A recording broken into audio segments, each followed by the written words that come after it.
Awakening with Brahma Kumaris. Namaskar. Welcome to Awakening with Brahma Kumaris. You're watching Healer Within. Welcome, sister. Om Shanti. Sister, in the last episode, you were speaking about all the yugas. The Golden Age, Silver Age, Copper, and the Golden was the Satyug. Yes. And Treta. Silver Age. Silver was Treta. And Copper was Dwapar. Dwapar. Duality or something. Yes. And then, after Dwapar? No. When we come into the Copper Age, there's a big shift in consciousness. See, from Golden Age to Silver Age is a very gradual shift. It's more or less, and that's why... From 100 to 75, like that? No, not even 100 to 75. 100 10%. to 90. That's why the first half, the entire first half is called heaven. So we fall down slowly. Yeah, it's very gradual. We will not even realize that there is any change because it's still soul conscious. We haven't moved towards body conscious. It's from the Copper Age that body consciousness starts. Then it's duality. That's why the first half of the cycle complete is heaven. Okay, Heaven is 50% is almost heaven. Or not almost. 50% is heaven. It's after 50% that gradually body consciousness will start. So actually, even after it starts, it's still nice. You mean golden and silver? I like, what is that? Satyug and Tretayug, yeah. are almost... Almost similar. And best part is all 100% soul conscious. All divine souls. All deities. Perfect world, perfect body, perfect nature, relationships, kingdom, everything perfect. No untimely death. Everybody carrying out their entire lifespan till the body is then gradually left. So everything is almost the same. So the complete 2500 years is heaven. Okay. 1250 Is Satyug. Satyug 1250 Is Tretayug. Treta. So 2500 years. Okay, half. So we need to understand that for 2500 years we are in heaven. And even after that, it's a very gradual decline towards body consciousness. When we think body conscious and we think vices, we think pain, we think of what we are experiencing today. It will not be that. It will be a gradual. See, when we look at the value systems in society, even today we say, 50 years back, the value systems were, we lived in a joint family. Even, an entire area or an entire village was like a family. But within the family, the joint family, everybody lived together. Yeah, I still remember people saying, she belongs to my village, I can't marry her. She's like a sister to me. If I have to marry outside my village, because this village, we are all brothers and sisters. And that was not for saying, it was really lived like that. Yeah. People were there for each other. If there was a problem in anybody's house, everybody would unite to help them. How long back was this? Not very, 50 years. We've seen a shift in the value system from when we were children to what we are today. We have lived in joint families, and today we are seeing a society when majority would prefer nuclear family. And we're shifting to a society where even children want to move away and live separately. We're shifting to a society where people say we don't feel like getting married. We just want to live alone. Yeah, some people don't even want to have children even if you're married. Yes. So this has happened in last 20 years. Yeah. 50 years back, we were all huge, 20 people living together in nice houses, big houses. Today we're living in small flats. So everything, resources have reduced. Per person, the amount of resources that we have is reduced. Population has increased. Such a big shift in 50 years, what would have it been 100 years back, 1000 years back, 2000 years back? So we understand that 2500 years is heaven, then is Copper Age. Copper Age is another 1250. And then is the Iron Age, which we're living in now, Kali-Yug. That's another 1250. So 2500 years Satyug and Tretayug, and 2500 years Copper Age, Dwapar Yug and Kali-Yug. So today it is so much of pain, but not 2000 years back. 2000 years back, it must still have been very beautiful. A lot of difference between gold and Iron, the Gold price and iron. difference. Yes, definitely. So when we shift from silver age to copper age, that's when body consciousness creeps in, vices begin. See, all the vices will stem only from body consciousness. I am a body, so then there is lust. I am a body, so I need to acquire things. So greed. I am a body, I will die, I will have to leave everybody. Attachment. I am a body, if I don't get so much, I will be angry. All these vices come with body consciousness. Soul consciousness, all vices disappear and original qualities are used again. So when these vices started creeping in, pain started being experienced, people started having animosity, little hurt, little hatred.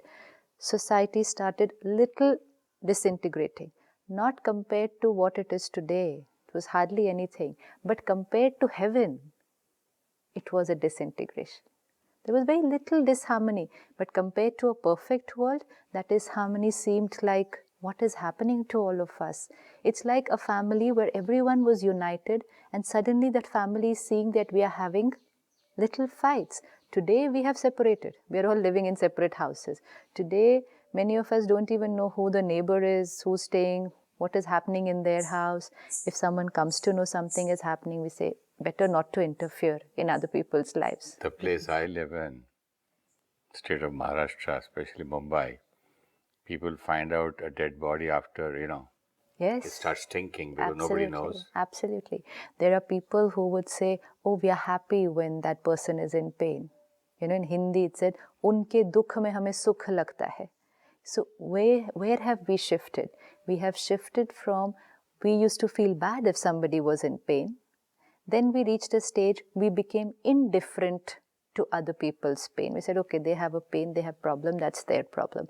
And we've reached a stage today where it gives us some kind of pleasure if other people are in pain. Not only pleasure, but it's so strange that people don't know that somebody's murdered next door. So, shifted from the whole village living as one family to not knowing what's happening in my neighbor's house. Sometimes not even knowing what's happening in my brother's house or child's house or my parents' house. Not knowing. Because living in the same house, we don't know when the child has come home, when is he going, yes. Where is anybody gone. And I met a family and there was this young couple and they said, oh, we watch Awakening every evening at 7:10. I said, good. And then they said, you know what happened one evening? We just realized we were watching Awakening in our bedroom. The elder brother was watching with his wife in his bedroom and our in-laws were watching in their bedroom. And all these days we didn't know that we were all watching the same program at 7 o'clock in the evening. Living in the same house. I love it. Living in the same house. So this is how we are disintegrating. But today we are accepting it. And we say, if you ask them this question, they'll say at least we're living in the same under the same roof. Yeah, absolutely. As long as we're still cooking in the same kitchen, it's a very big thing in today's time, they will say. Yeah. But at the beginning of copper age, when this just crept in, it came as a big shock to people. Suddenly, a perfect family had started having problems. It was like that. Somebody who never had problems, never ever had problems, had started having problems.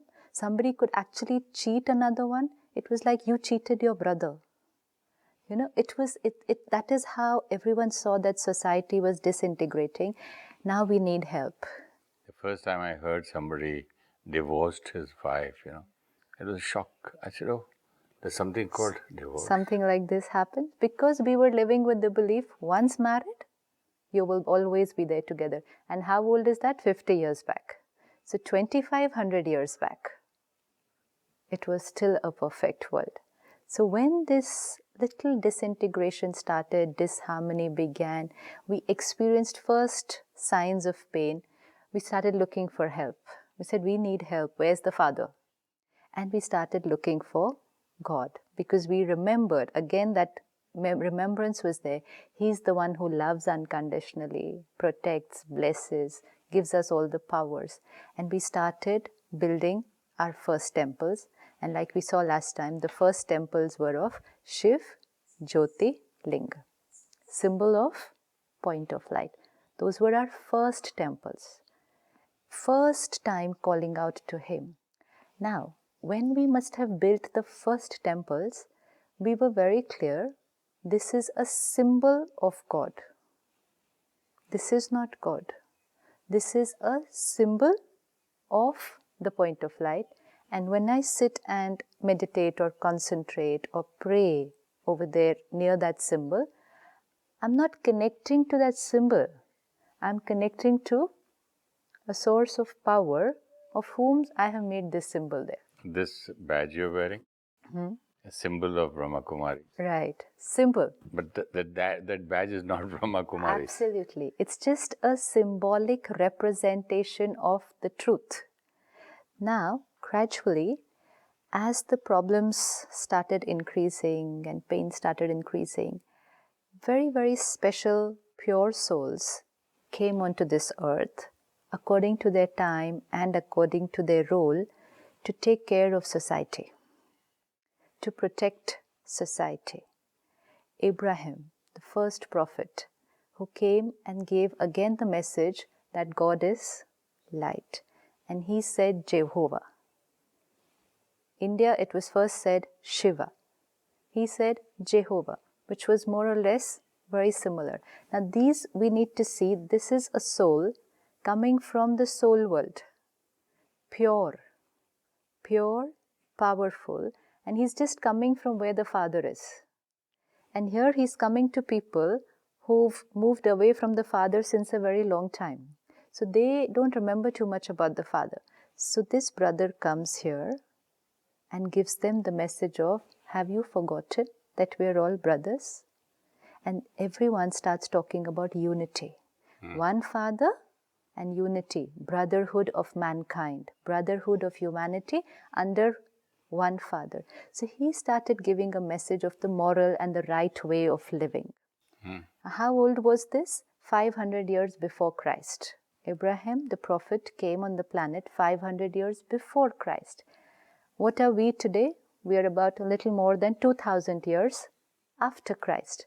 So 500 years before that becomes almost 2500 years from today, which means the beginning of Copper Age. That was the beginning of Copper Age. Okay. Another place, Shankaracharya. Because originally in heaven, in Satyug and Tretayug, we were all pure souls. There was no concept of lust. It was purity. As we came into the Copper Age, Dwapar, body consciousness, so lust started creeping in. Now, this pure soul wanted to give the message of purity. That what has happened to us? We were all pure. Where are we all moving away from our original purity? So he gave the concept of renunciation. Sannyas is where it started, that we need to live pure lives, pure physically also and pure mentally also. And Shankaracharya set in the method of sannyas, that move away. But because they couldn't explain how you can do it being with people, they said move away from your home. Go away, go into the jungle, go into the mountains and practice purity. So somebody was teaching morals, somebody was teaching values, somebody was teaching about purity. They were all teaching that which we had just given up. It's like we are healthy, we just started falling ill, and there are souls who want to take us back to our original health, so they start teaching us this. Then came Jesus Christ, which is a little more than 2000 years from now. Again, finger up there, gave only one message. God is light, and he gave the message of forgiveness and love. And all these prophets, they had those values in their personal life. They were living role models for people then. And very important for us, we need to understand that those souls who were living with them at that time in Copper Age were very clear about this. They were not talking religion. They were very clear that here has come this pure soul and he's giving us the message of God. It was not religion being established then.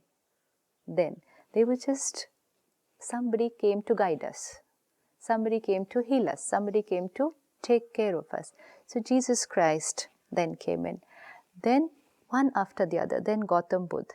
Now, Gautam Buddha came in the area of India where different concepts of God had started, because after we built temples in the remembrance of Shiva and we did Shiva Jyotirlinga, when the body consciousness increased, we couldn't concentrate on the Jyotirlinga.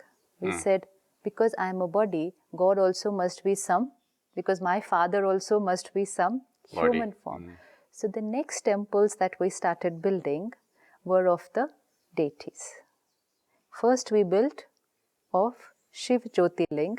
After that we started building temples of Shri Radhe, Krishna, Lakshmi, Narayan, Ram, Sita, and of course so many more after that. Now we understand who were those deities. Those deities were pure souls who had just crossed here, golden and silver age. And here when I come into copper age, 100 years or 200 years later, I don't see that purity in myself. So I built statues or monuments or photographs of our forefathers, deities, and we started worshipping them. Now, if somebody worshipped Sri Krishna, somebody worshipped Sri Ram, somebody worshipped Sri Hanuman, those also started becoming like sects. I worship this one, separate sect. I worship this one. And we started again disintegrating. At that time, Gautam Buddha came and said, keep aside the concept of God. Let's talk about the right way of living. So that he wanted people to move away from this topic which was causing disintegrity in them. He did not say there's no God. Sometimes today we say Buddhism doesn't believe in God, but that's not the truth. It's just that his focus was, finally, we have to live right lives. And so he gave us the eightfold path of living, right action, right speech, right way of living. Mahavir, another, again talked about incorporeal. So one after the other, what were all these prophets doing? Trying to remind you of God and trying to tell you, connect to Him. Because if you connect to Him, you'll remain grounded, connected, stable. You will not scatter like this. You will remain powerful if you're connected to the powerhouse. You're all depleting like this, disintegrating like this. So they all came for that. They were all coming in different parts of the world, 500 years before or later. Later, as time passed, these teachings that were given gradually became into institutions and gradually into religion. Finally, then you have structures and systems and followers. Initially, there was nothing like that. Nothing. And then we came to a point that in the name of religion, we just became separate from each other, because this is who I believe, this is what you believe. Now, very, very important thing that happened in the Copper Age was also the scriptures. All our scriptures that we are studying today were all written in the Copper Age. And now we understand that what we are reading today was written probably 2000 years before. And like we saw earlier, something written before, according to society at that time, according to the prevailing condition of society at that time, according to the state of mind at that time of the one who was writing it, and the message which was applicable that time. The essence was very true, but now after 2000 years, the way we perceive it has probably changed a little bit. When we started writing these scriptures, now we have to see why the scriptures were being written. The scriptures were being written again for protection of society at that time, to give a social message. The social message was of unity, of loyalty, of obedience, of honesty. This was the message which had to be given to the souls at that time who had just begun using other ways of living. Let's look at it today. Today, if you have to give a social message, whether it's to do with global warming, whether it's to do with environmental protection, whether it's to do with using green, whether it's to do with AIDS, whether it's to do with tourism of the country, when you have to give a social message to people, how is it done today, even today? How do we give a social message to people? through television, newspapers. Right, through media. So which means we write something. Either we write a book, we write an article. Today we have electronic media, so we have TV, we have movies. How do we give the social message? We make a little film. It could be a 1-minute film, it could be a 30-minute film. It's a film. When we make the film, we create a little story. How is a message? Like even as when we were children, we had the Panchatantra stories, the Jakarta stories. We wanted to teach children about moral. Yeah, we did plays in small towns. How bad is plastic, on the street. Right. So Street the play, plays. street plays. Now street plays would have a little story, because if we give message as theory, don't do this, this is bad, this is good, people don't remember it. For somebody to give a message in a very effective manner, if it is given in the form of a story, story is never forgotten. And the story also gives the message. So you take a story, take the message, create a story around that message so that the people will remember the story and thereby the message. Now, if we want to create a little story and give the message, and then even today, we use a celebrity to endorse that message, right? Because we know if this person says it, people will listen to it. When you have somebody endorsing that message or promoting that message, we will take care that that person also believes in that message. Only then it will have its credibility. If someone's talking about vegetarianism and somebody is promoting about animal welfare and animal protection, then it won't be a person who's consuming it himself or herself. It will be a person who lives that in his life. Then we say, this person can endorse this message. So the method is very simple. Make a story, integrate the message, and have characters in that story who stand for that message, who stand for that value system. Today, we very clear, we understand that this is a story and this character believes in that message. But the story that that character is playing there, it's not that character's life. He's just playing a role in that story. Simple. Once that character moves out of that story, he has his own life. That is different. Now, what happened in Dwapar Yuga? We had to give messages.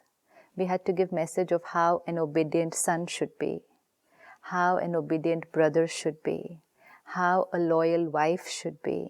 All value systems. All value system which had just started crumbling. Disintegrate. Just started crumbling. So we wrote very powerful messages so that we could convey that complete system of way of living, and every story had one message: the victory of truth over evil. Every message says, finally who wins? Truth wins. Honesty wins. Value system win. Because that is what we were trying to teach. That is what was the pure intention of the ones who wrote all the scriptures. While writing that story, who would be the characters who would endorse that story? The biggest star. The biggest star. Who were the biggest stars? Who lived those value systems?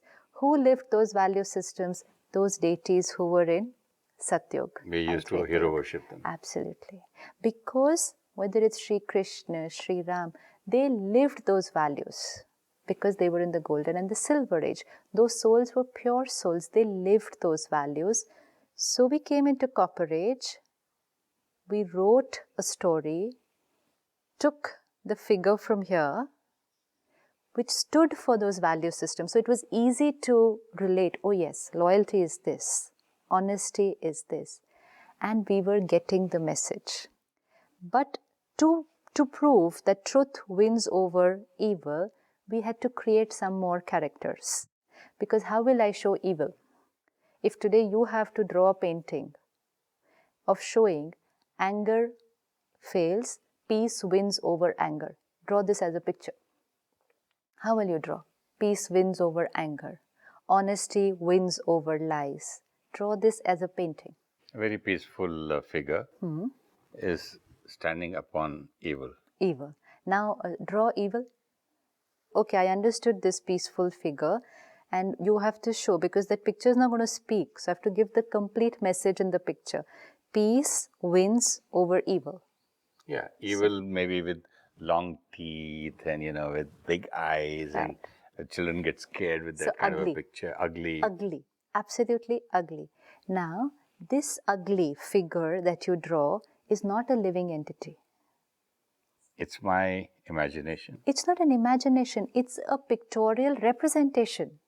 Okay. How, like today, if we want to show... Slide shows we do. No, like we want to say cigarette smoking is dangerous. So what do we draw? If we want to show, okay, 440 volts, don't touch there. So what do we draw? Yeah. We show death. Yeah, so we show one skull and those two bones like this. This is a pictorial representation of danger. What will be a pictorial representation of vices? I want to show lust, I want to show greed, I want to show anger, I want to show hatred, and then I want to show how love wins over this. Maybe intoxicated men with a sword in one hand and trying to kill somebody. And True. Looking ugly, fat, and Absolutely. not good looking at all. This is it. These were the devil that we created. The devil, which was not a living entity. We need to understand this today. We were talking about victory over the devil inside us, victory over our own vices. But we had to represent it. We had to teach it. So how will we draw it? So we drew statues, we did paintings, and in all of them, what did we show? Divine, pure, peaceful deities and victory over? Evil. Evil. Message conveyed. Message conveyed. Even the Devis that we show today, no Durga, no Devi. Every Devi is standing or sitting, and under her feet you have some ugly black character. That doesn't mean she killed somebody and was standing on it. It just means she killed the devil inside her. It's good over evil. Good over evil. So good over evil was being represented in different forms physically, pictorially, stories, poetry, painting. This is how it started in Dwapar Yuga to give us a message.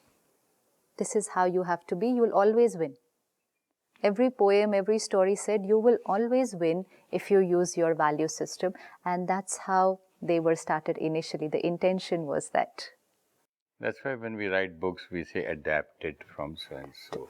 Absolutely. Inspired by so-and-so character. True. Inspired by Mahatma Gandhi. Inspired by... Absolutely. Absolutely. Thank you so much, sister. It's so inspiring. Let's continue this in the next episode immediately. Definitely. Thank you so much. Om Shanti. Om Shanti. Om Shanti. The third age was Copper Age. Souls started getting attached to the body. Body consciousness and the first traces of ego, lust, anger, greed, and attachment were experienced. In Copper Age, pure souls like Ibrahim, Shankaracharya, Christ, Buddha, and Mahavir descended from the soul world into this world to give the message of one God Father and universal brotherhood. Scriptures were written to give a powerful message on values.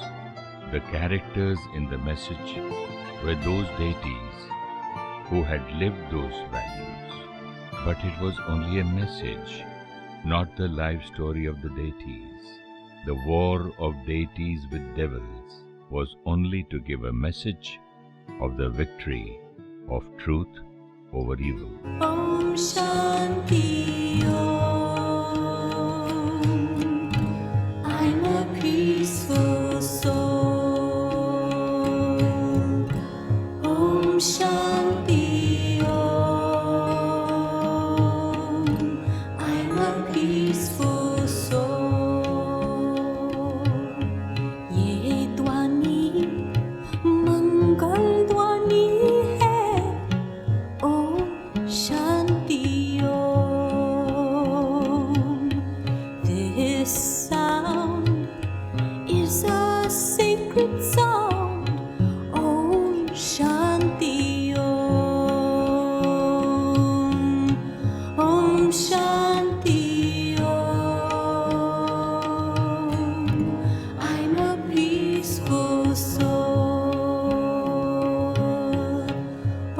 Shanti Om. I'm a peaceful soul. बड़ा है सुख कर ये मंत्र मन है. Om Shanti